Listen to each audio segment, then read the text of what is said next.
भारतीय संस्कृति में यज्ञ, योग एवं आयुर्वेद जैसी अमूल्य विद्याएं हैं, जिसका मूल है वेद।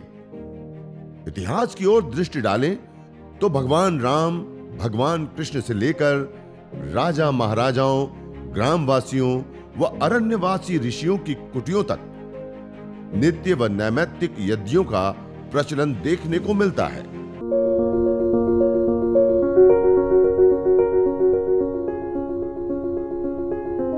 पुणे का एक केस आया कि 7वें महीने में गर्भ के अंदर बच्चा एकदम निष्क्रिय हो गया था,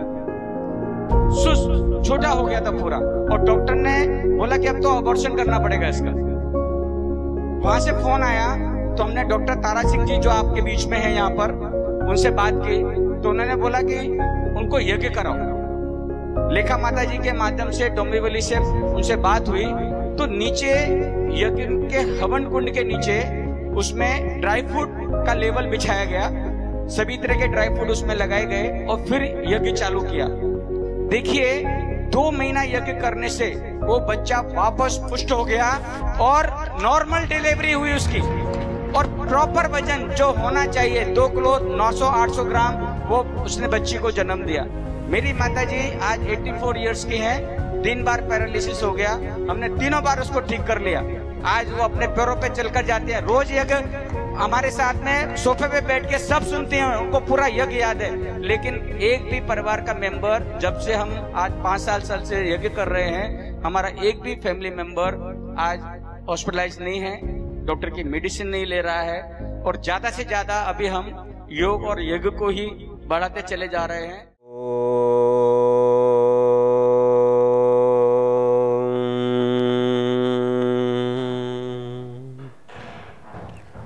विश्वानि देव सवितर्दुरितानि परासुवा यद्भद्रं तन्न आसुवा। सर्वरक्षक परमपिता परमात्मा को कृतज्ञता पूर्वक प्रणाम करते हुए, नमन करते हुए, वंदन करते हुए, आज जिस जीवन को हम जी रहे हैं उस जीवन को शुभ, सुख, शांति से भरने के लिए परमपिता परमात्मा ने हमें सभी प्रकार के धन, धान्य, ऐश्वर्य हमें प्रदान किए, और उन ऐश्वर्यों का हमें कैसे प्रयोग करना है उसके लिए हमें वेद रूपी अनमोल ज्ञान प्रदान किया। उस वेद रूपी ज्ञान में हमें अपने जीवन को सुचारू रूप से आगे बढ़ाने के लिए, अपने जीवन को उच्च स्थिति तक पहुंचाने के लिए, अपने जीवन के पुरुषार्थ, चतुष्टय, धर्म, अर्थ, काम और मोक्ष की सिद्धि के लिए हमारे शास्त्रों में 5 महायज्ञों का विशेष रूप से विधान किया और बताया हमें कि हमें इन 5 महायज्ञों को प्रतिदिन करना होता है। ब्रह्म यज्ञ, देव यज्ञ, बलिवेश्व देव यज्ञ, अतिथि यज्ञ, पितृयज्ञ, ये 5 ऐसे यज्ञ है जो हमें प्रतिदिन करना होता है। पीछे हमने देखा था इन 5 महायज्ञों में प्रथम ब्रह्म यज्ञ अर्थात संध्या, उपासना, स्वाध्याय, सत्संग, ये सारी चीजें मिला करके उसको कहते हैं ब्रह्म यज्ञ। और दूसरा हम जान रहे थे देव यज्ञ, प्रकृति के पोषण संवर्धन के साथ साथ हमारा शारीरिक स्वास्थ्य से लेकर मानसिक स्वास्थ्य से लेकर के समस्त चराचर जगत में, जड़ और चेतन में सत्व का आधान करने वाला होता है, वह है देव यज्ञ अर्थात प्रकृति की उपासना या प्रकृति का पोषण। और तीसरा होता है बलिवेश्व देव यज्ञ अर्थात हम एक इकाई है, एक जीव है, एक मनुष्य है, और हमारे से इतर और बहुत सारे जीव हैं। उन सब को ध्यान में रखते हुए मनुष्य का कर्तव्य बताया कि हम भोजन करने से पूर्व जो असहाय जीव है, चींटी, कीड़े, पतंग से लेकर के गाय, कुत्ता, भैंस से लेकर के जो अन्य प्राणी हैं, जो असहाय जीव है, उसके लिए भी हम कुछ अपने पास जो खाद्य पदार्थ आदि हैं वो उनको भी प्रदान करें, अर्थात उनके प्रति दया भाव की दृष्टि, उसके प्रति भूख की ने आज लोग मांसाहार करते हैं और उस मांसाहार में जो हमें देना होता है, एक जीवन को बचाना होता है, उसके प्रति दया का भाव, उसकी जगह पे उल्टा चल रहा है कि उसी जीव को मार करके लोग खा जाते हैं, उसी को निर्मम हत्या कर देते हैं जीव की, केवल अपने पेट की पूर्ति के लिए, एक बुभुक्षा की निवृत्ति के लिए। और यह हमारे शास्त्रों में बहुत ही हानिकारक, या आध्यात्मिक जीवन हम जीना चाहते हैं, आध्यात्मिक जीवन में उच्च चेतना की ओर हम आगे बढ़ना चाहते हैं, तो उसके लिए बहुत ही बाधक। इसलिए तो हमारे शास्त्रों में कहीं पे भी हम देखें तो धर्म अर्थात उन्नति के मार्ग पे चलने के लिए, अर्थात अहिंसा मूलक जीवन पद्धति हो, अहिंसा मूलक हमारा जीवन हो, अहिंसा मूलक हमारे कर्म हो। हिंसा को कहीं समर्थन नहीं है। हिंसा करना हमारे व्यक्तिगत जीवन के लिए भी और उस व्यक्तिगत जीवन के लिए भी बहुत बहुत ज़्यादा हानिकारक होता है। और बलि वैश्व देव यज्ञ भी हमें यही संदेश देता है कि हमारी इन सभी प्राणियों के प्रति दया भावना हो, करुणा का भाव हो, प्रेम का भाव हो। हमें उनको देना चाहिए, उनके जीवन को हमें उभारना है, उनके जीवन को हमें उभारना है, ना कि उसकी हत्या करना। और बलि का अर्थ ही आज इतना रूढ़ हो चुका है, बलि देने का अर्थ ही आज लोगों ने बकरा काटना, मुर्गा काटना, भैंस बोकड़ा काटना, क्या क्या अर्थ बता दिए। नहीं, बलि का अर्थ होता है त्याग करना, दान देना, अपने पास जो है उसमें से देना। आप सभी लोगों ने बलिदान शब्द बहुत सुना होगा।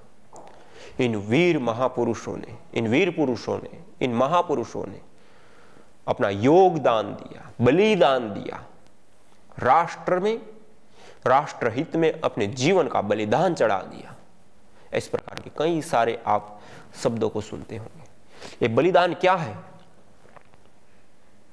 जो बलि शब्द वहां आया, शब्द का क्या अर्थ है? अपने पास जो है उसका त्याग करना, देना, ना कि किसी की हत्या करना, ना कि किसी का जीवन हरना। आज हम जिस रूढ़ि प्रयोग की ओर जा रहे हैं, हमें बचना चाहिए, इसके ऊपर चिंतन करना चाहिए और हमें सच्चे बलिदान की ओर, अर्थात जो सच्चा बलि का अर्थ है उसकी ओर आकर के हमें वापस अपने जीवन को सुधारना चाहिए। और हमारे पास जो कुछ भी है उसमें से हम उन जीवों के लिए बलि दे, अर्थात हमारे पास जो अन्न आदि पदार्थ हैं उन पदार्थों में से उन जीवों के लिए हम दे, उन जीवों को हम बढ़ाएं, उन जीवों के जीवन की हम चिंता करें, उनके प्रति दया भावना रखें, उनके लिए हम कुछ करें, जो अपने पास है वो देना, त्याग करना। यह है बलिदान की भावना, यह है त्याग की भावना। और यह जो बलिदान है, यह जो त्याग है, वही सच्चा बलिदान होता है। और इसी को बलि वैश्व देव यज्ञ कहते हैं, वैश्व देव यज्ञ। और इसी प्रकार से आगे का होता है पितृयज्ञ। पितृयज्ञ में हमारे माता पिता, गुरुजन, आचार्य, वरिष्ठ, हमारे परिजन जो हमारे से वरिष्ठ है, जो शुद्ध आचरण करने वाले हैं, जो हमें पाल रहे हैं, हमें पोस रहे हैं, या हमें पाला है, हमें पोसा है, हमें बड़ा किया है, हमें समर्थित किया, हमें ज्ञान से सिंचित किया है, हमें आचरण सिखाया, खाना खाना सिखाया है, चलना सिखाया है, जिन्होंने हमें पढ़ाया लिखाया, जिन्होंने हमें सब कुछ दिया है, वैसे हमारे माता पिता और गुरुजन, उनके प्रति आदर का भाव रखना, उसको प्रणाम करना, उसको नमन करना, उसको वंदन करना, उसकी बातों की अवहेलना नहीं करना, उनके आदेशों के, उनकी आज्ञा के, उनके उपदेशों के अनुसार चलना, इस सारी चीज कही जाती है पितृयज्ञ। इसलिए हमारी प्राचीन गौरवशाली परंपरा में मातृदेवो भव, पितृदेवो भव, आचार्य देवो भव, माता पिता आचार्य, इनको देव कहे और उन देवों को नमन करना, वंदन करना, उनके प्रति कृतज्ञता का भाव रखना, उनकी आज्ञा का पालन करना, उनकी सेवा शुश्रूषा करना, उनके प्रति हम जो दे सकते हैं, कर सकते हैं, वो करने की भावना और करना, यह कहा जाता है पितृयज्ञ, अर्थात माता पिता का पालन पोषण, या माता पिता के लिए हम कुछ करें। और ये जो माता पिता और गुरुजन के द्वारा जो हमारे लिए किया गया है, उसका ऋण हम कभी नहीं चुका सकते।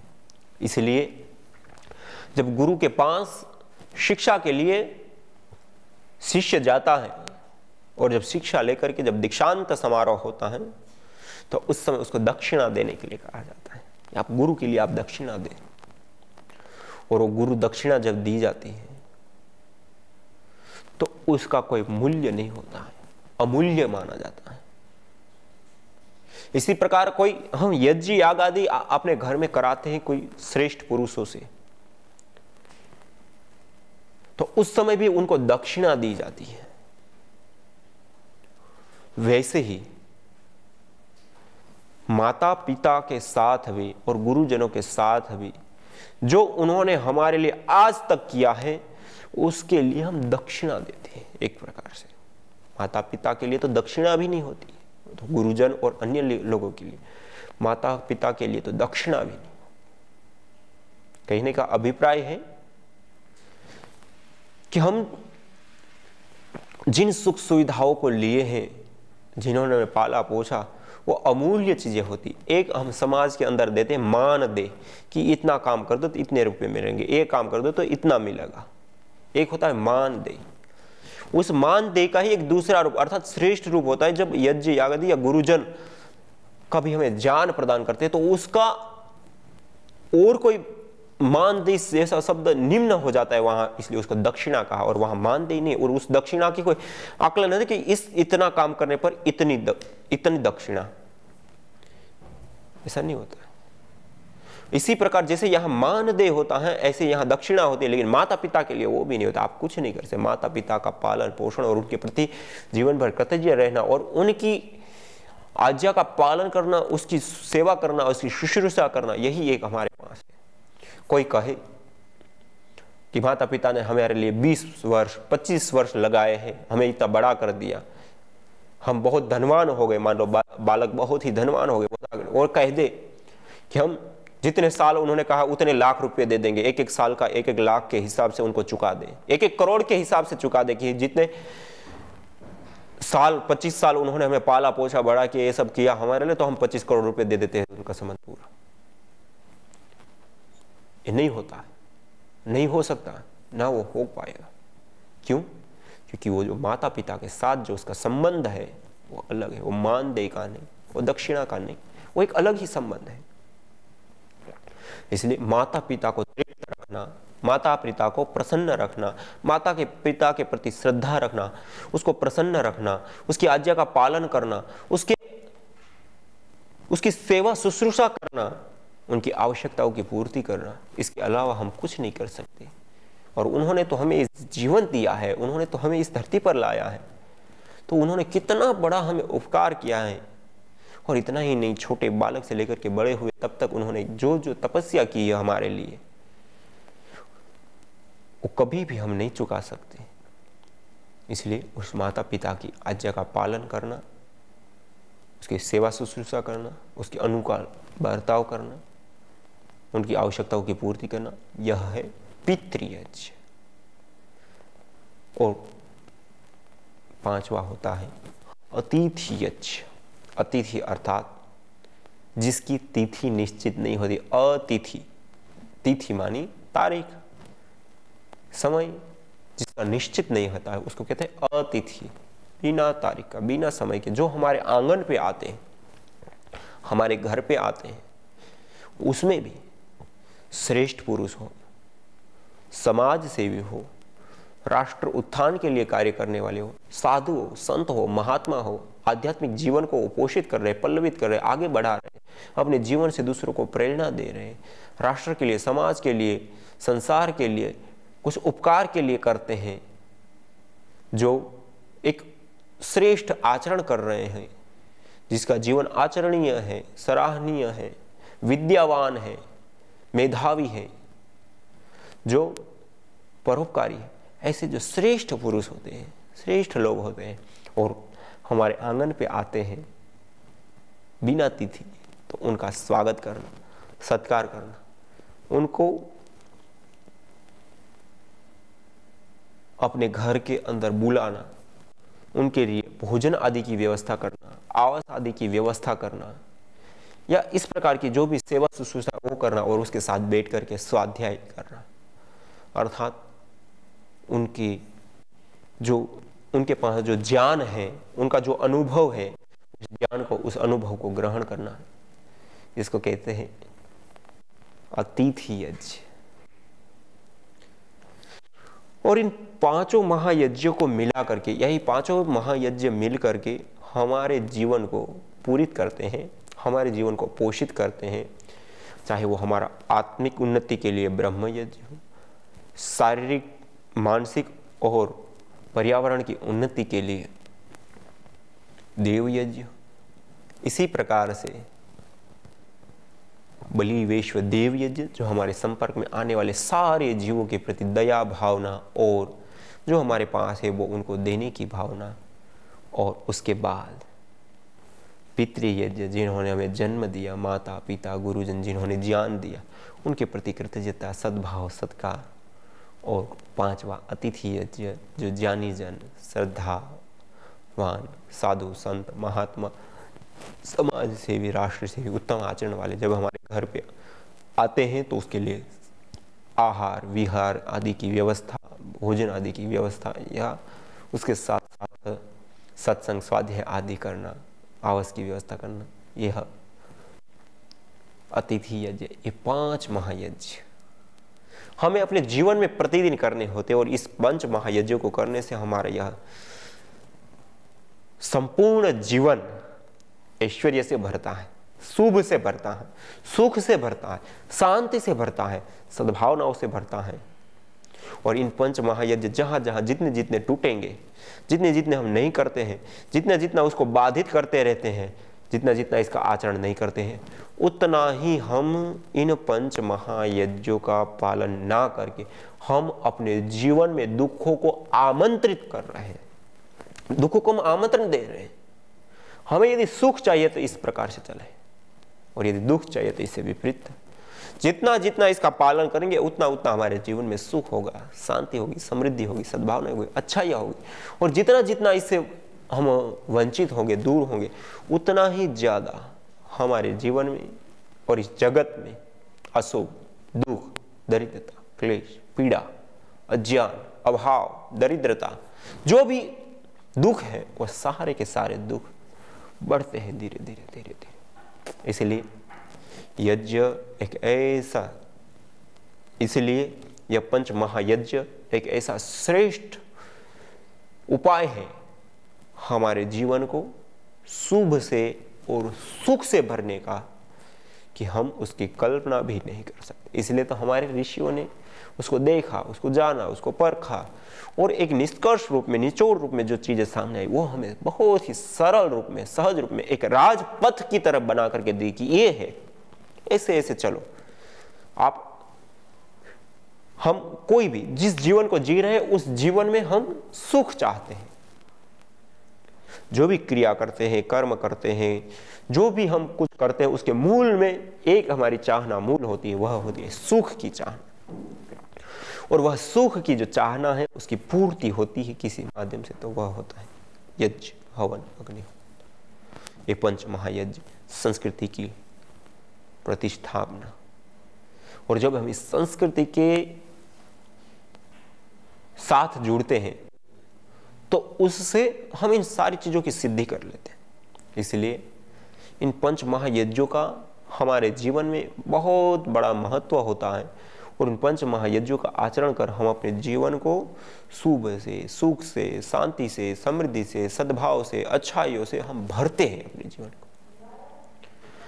और इसका आचरण ना करके हम दुख, कष्ट, बाधा, पीड़ा और भी अनेक प्रकार के अभाव से हम अपने जीवन को भरते हैं। और जैसे पंच महायज्ञ है वैसे ही 16 संस्कार भी हमारे जीवन में बहुत बड़ी भूमिका निभाते हैं। 16 संस्कारों में गर्भाधान से लेकर के अंत्येष्टि संस्कार, जिसको पुरुष में यज्ञ कहते हैं,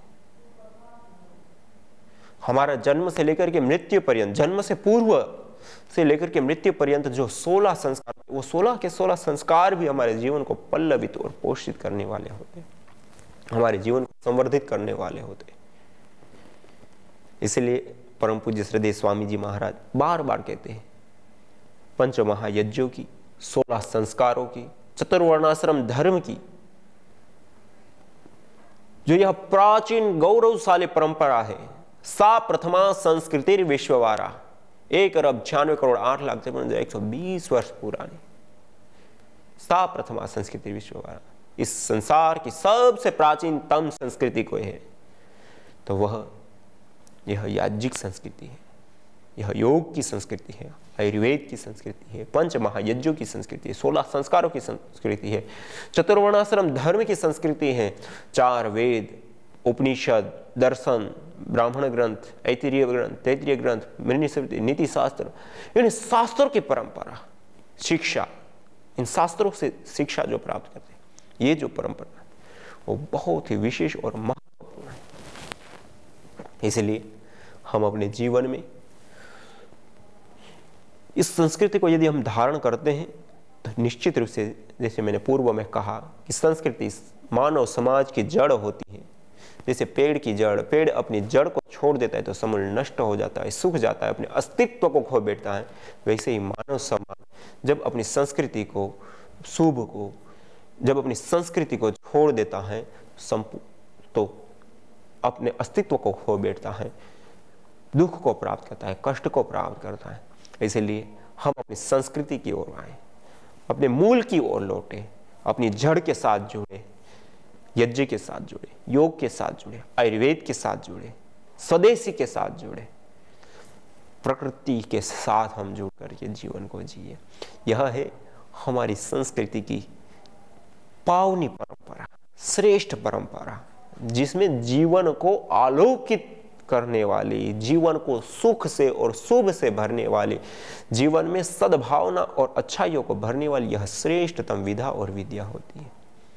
इसलिए आइए हम सब मिलकर के इस ऋषियों की संस्कृति, वैदिक संस्कृति, ऋषि संस्कृति को अपनाएं, अपने जीवन में और इस जगत में दिव्यता का हम आधान करें। आज इतना ही, इसी के साथ ओम शांति शांति शांति ओम।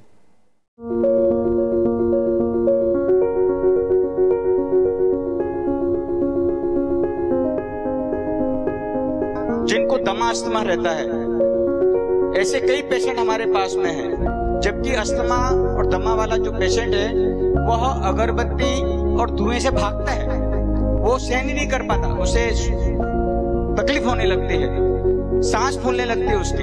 लेकिन यज्ञ के धुएं से यज्ञ करने तक, शुरुआत से लेकर एंड तक उन्होंने पूरा यज्ञ करते हैं और आज वो कम 85% उनके पंप छूट गए।